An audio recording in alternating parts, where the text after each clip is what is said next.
いつもご視聴いただきありがとうございます。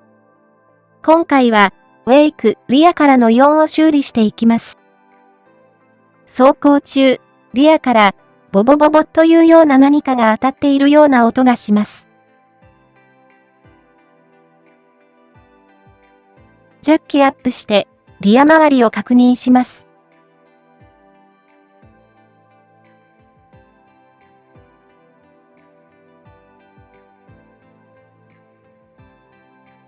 ハブベアリングやブレーキなどは問題なさそうです。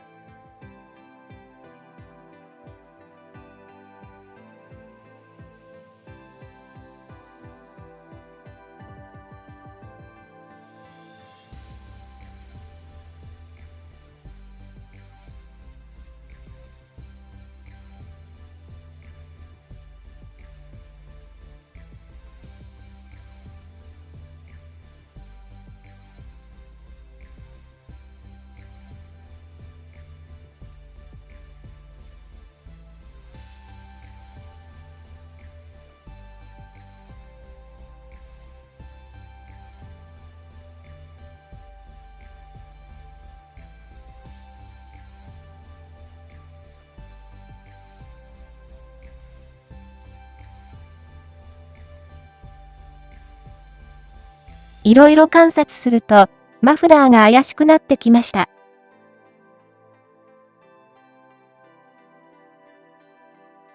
でも、2万キロごときでマフラーがどうかなるのかとも思いましたが、ネットで調べると、マフラーブラケットが対策品に変わっていました。このブラケットの対策は2回目のようで、1回目の対策は、ブラケットを動かなくする金具を装着するというものでした。これだと、ブラケットが早期に消耗するということで、2回目の対策となったようです。形状を変更し、ゴムを柔らかくしています。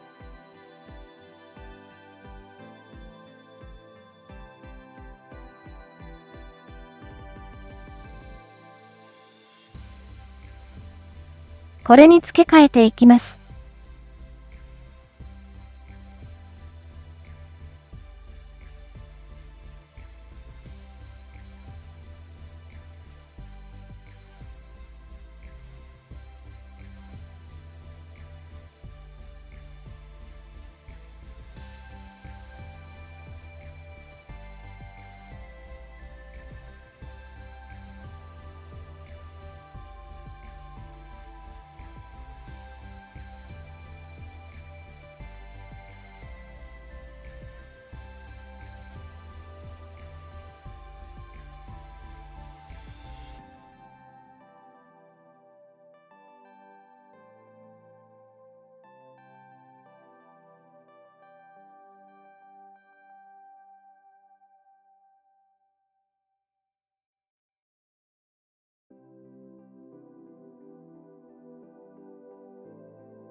試乗してみます。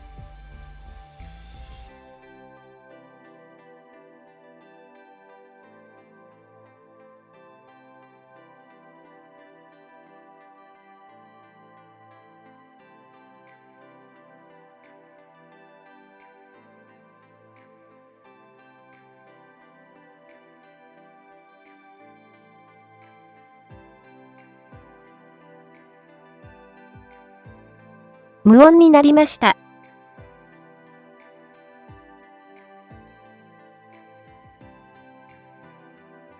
ご視聴いただきありがとうございました。